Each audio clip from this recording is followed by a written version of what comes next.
반갑습니다. 여러분, 계절을 빛나게 해줄 광쌤입니다. 10월 3주차 증시 마감을 했습니다. 마감을 했기 때문에 우리 증시 흐름 어땠는지, 그리고 다음주 증시는 어떨 것인가, 이런 것들을 얘기 드리려고 합니다.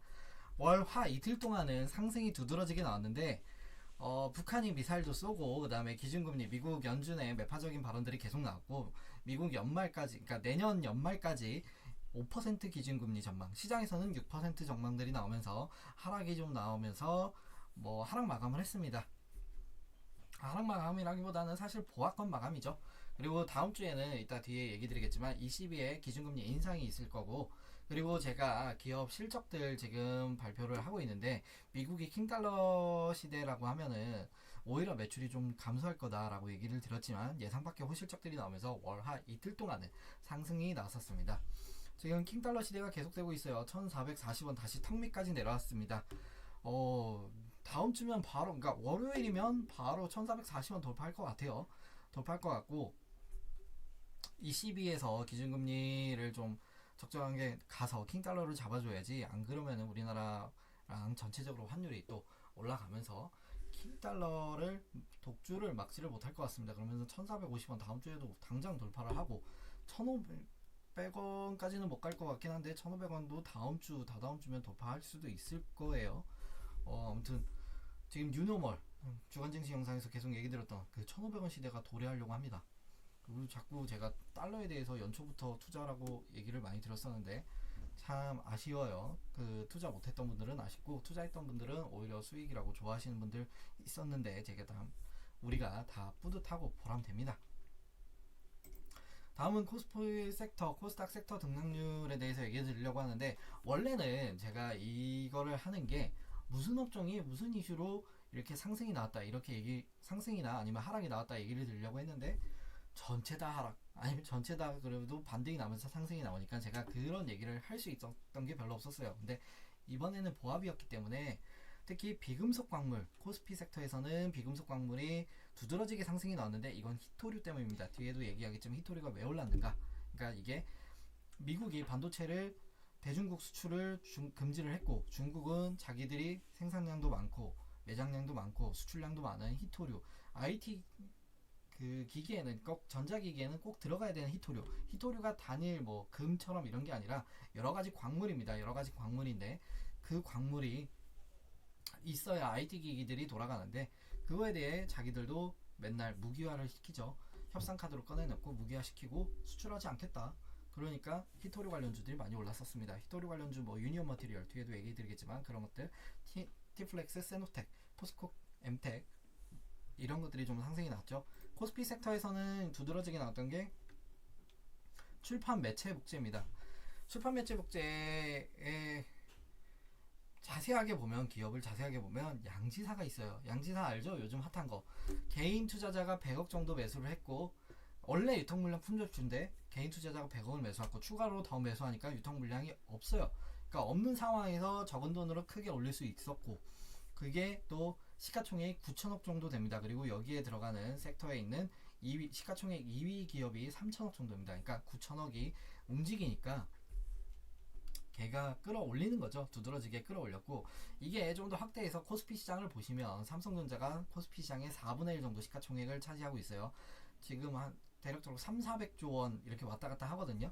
그러면은 걔가 올라가면 코스피 시장은 당연히 올라가고, 삼성전자가 하락하면 코스피 시장은 당연히 하락을 하는 겁니다.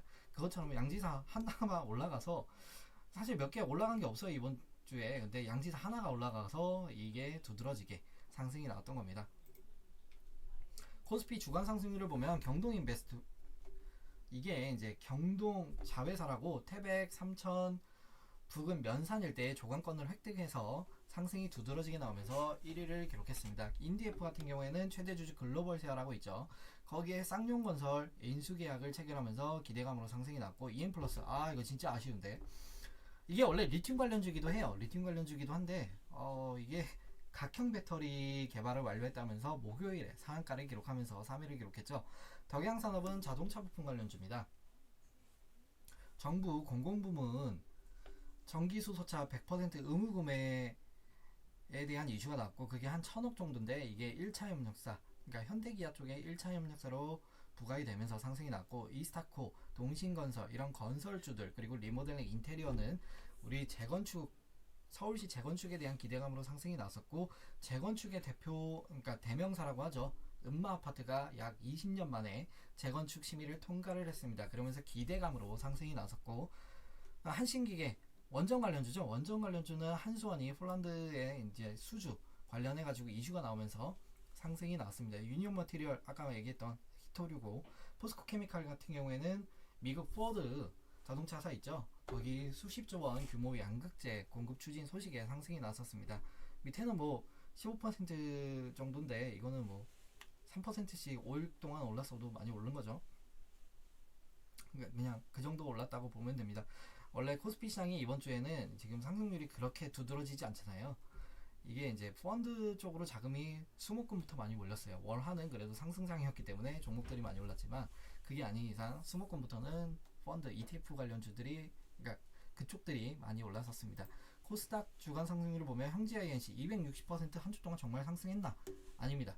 감자를 했습니다. 얘는 무상 감자를 진행하고 거래 재개되면서 뭐 상한가가 나오긴 했었죠. 상한가가 나오긴 했는데 260% 상승은 아닙니다. G2파워 원전 관련주고, 글로벌 SM 2차전지 핵심 소재 전기차 배터리용 패스너 개발을 완료를 했고, 삼성 SDI 등에 공급한다는 사실이 부각되면서 상승이 났고, 얘는 스펙주니까 넘기고요. 데이터 솔루션 카카오 주말간 먹통이었죠.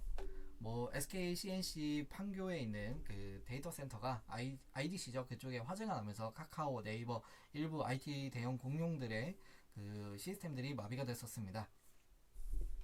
그래서 관련주로 또 올랐었는데, 여기에 데이터 다중화 입법 추진하겠다는 얘기가 나오면서 상승이 났었고, 와이즈버즈는 구글, 얘 원래 온라인 광고하는 데예요.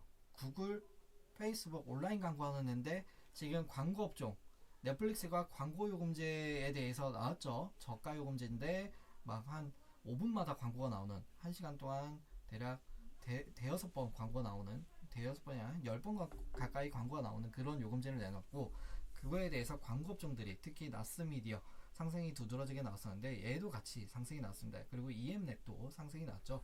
그리고 원래 3분기, 4분기에는, 특히 4분기에는 기업들이 예산이 있었던 것을 막 쏟아붓는 시기예요. 그 쏟아붓는 거를 광고에다가 태우죠. 광고를 많이 하는 시기입니다. 그래서 보통 4분기에, 빠르면 3분기, 늦으면 4분기에 광고 업종들이 두드러지게 계절 영향이라고 해야 되나? 아무튼 그렇게 해서 두드러지게 상승들이 나옵니다. 그리고 내년에는 4월에 총선도 있어서 이 총선 관련해서 광고 업종들이 또 한 번 더 상승이 나올 수 있습니다. 그리고 WSI 얘는 M&A 실탄 200억 정도 보유했고, M&A에 대한 기대감으로 상승이 났고, 삼육물산 지금 일회용 비닐에 대해서 이제 못 쓰죠. 그래서 아마 이게 패키지, 얘랑 한국 패키지 해서 종이 이제 패키지 관련 기업들이 상승이 두드러지게 나오면서 상승이 나온 것 같아요. 공구음원 같은 경우에는 무신사가 동사를 인수해서 우회 상장한다는 이슈가 있어요. 그러니까 확정적으로 나온 건 아닌데 그런 이슈 때문에 기대감으로 상승이 났고, 양치는 아까 얘기했던 그거죠. 유통물량 품절주. 스킨앤스킨은 라미 화장품 제조에 대해, 라미 화장품 제조라고 해서 그 기업을 합병한다는 소식에 상승이 났습니다.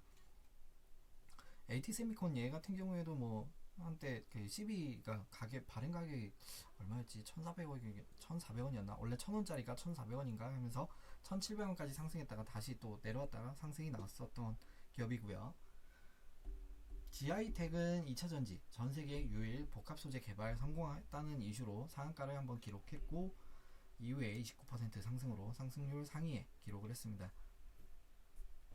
넥스트아이 같은 경우에는 얘도 원래 2차전지 장비 기업을 보유하고 있었다가 지분 매각을 했었는데, 얘는 지금 딱히 뭐가 없어요. 근데 동전 주고 바닥에서 움직였는데, 얘가 또 정치 테마로 가면은 이준석 테마로 엮입니다. 이준석 이슈가 조금씩 계속 또 올라오고 있는데 그걸로 올라간 게 아닌가라는 생각도 들어요. 브리지바이오, 그러니까 플레임은 브리지바이오 테라피틱스죠. 얘는 NRDO라고 해서 기술 이전을 받아서 자기들이 전임상이랑 임상 1상에서 이제 싸게 기술 이전을 해서 임상 1상 보통 그 전에 하거든요. 그러니까 전임상에서 기술 이전 해가지고 아니면 후보 물질 단계에서 기술 이전을 받아가지고 임상 1상 2상 정도까지만 해서 다시 기술 이전하는 그러니까 수출이죠. 기술 수출을 하는 그런 기업인데, 그런 사업 모델을 하고 있는데, 얘는 이제 바이오 유럽에 이번에 이게 열리거든요. 그거에 참가해서 기술 이전에 대한 논의를 하겠다라는 기대감들이 좀 있어가지고 상승이 났습니다. 한 주 동안 이슈 있었던 게 미국 반도체 수출 통제, 지난주부터 이슈가 계속 나오죠. 그리고 히토류 관련주들이 상승이 나왔습니다. 트윈데믹, 지금 코로나랑 그것뿐만 아니라 독감도 유행하고 있어요. 그리고 여기에 영유아들 대상으로 인간 메타뉴모 바이러스라고 있습니다. 그래서 지금 약국 가면은 감기약이 없다고 합니다. 감기약을 구하기가 어려워요. 특히 아세트아미노펜 성분의 감기약, 타이레놀 계열이죠.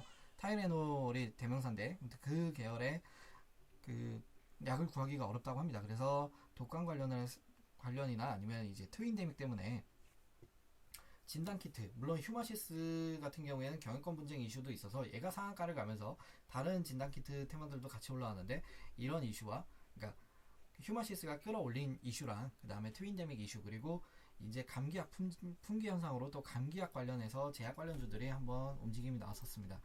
그리고 로블록스가 의외로 선전을 하면서 20% 이상 급등을 하면서, 그리고 P2E 규제에 대한 완화가 나올 것으로 보면서 이제 기대감으로 게임주들이 올랐죠. 특히 위메이드 그룹들이 많이 올랐었습니다. 넷플릭스가 의외로 호실적이 나왔죠. 우영우 효과라고 해서 이번에는 또 우영우 효과, 작년인가? 작년이 맞나요? 이게 긴가민가 한데, 오징어 게임이 나왔을 때도 오징어 게임으로 이제 또 그 효과로 인해서 한번 또 대박이 났었는데, 우영우 효과로 또 대박이 나면서 넷플릭스가 올라가고 콘텐츠주들이 그리고 엔터주들이 상승이 나왔었습니다.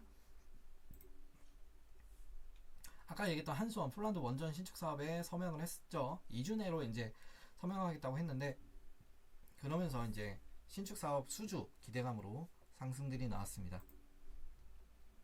그리고 미국이 우크라이나랑 합동해서 TF를 구성해서 전후에 이제 재건 논의, 실무 논의를 하겠다면서 재건 관련주들이 상승이 나왔었습니다. 이게 대머리 아저씨 이름이 좀 어려워요. 닐 카시카리? 일본의 카미카제 같은 느낌이 나는데, 아무튼 미국 기준금리 지금 5% 정도 얘기가 나오죠. 연준에서는. 근데 시장에서는 6% 전망이 나오고 있습니다. 그래서 우리나라도 따라갈 것 같고, 다음 달이 맞을 겁니다. FOMC랑 한국은행 둘 다 금리 인상을 할 건데, FOMC는 또 0.75% 자이언트 스텝을 진행할 수도 있습니다. 우리나라 같은 경우에는 더블 빅스텝에 대해서 주간 증시에서 얘기를 했었죠. 그래서 11월 달에도 빅스텝이 또 나올 것으로 보고 있습니다. 다음 주 증시는 이제 빅테크 실적이 중요하고요. 마이크로소프트, 알파벳, 그리고 여기 메타, 그 다음에 뒤에는 뭐 GM, 포드, 보잉, 그리고 애플, 아마존, 스타벅스, 캐터필러는 건설 업종, 스타벅스는 유통업종, 소비재 업종, 애플, IT 기업이죠. 아마존, 마이크로소프트, 알파벳, 이런 애들은 IT 기업. 그래서 빅테크들의 실적들이 중요하고요. 그 다음에 ECB 통화정책회의, 여기서 제가 앞에 헤드라인에 걸었었는데, 해시태그로 걸었었는데, 자이언트 스텝에 대해서 얘기가 나올 것 같습니다. 2번 연속 자이언트 스텝을 진행을 할 것 같아요.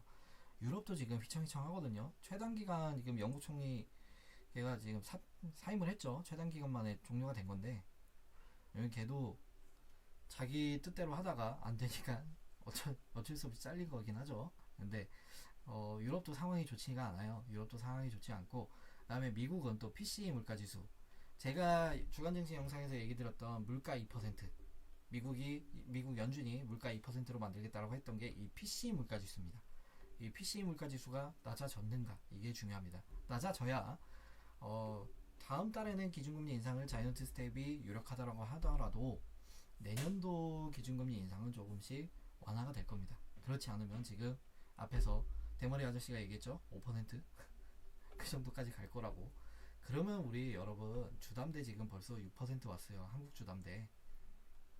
한국의 주담대 6%. 연말 되면은 또 올라갈 거니까 연말 되면은 8%까지도 올라가고 내년에 진짜 제가 얘기 드렸던 10% 15% 옵니다. 그러면 다 같이 죽는 겁니다.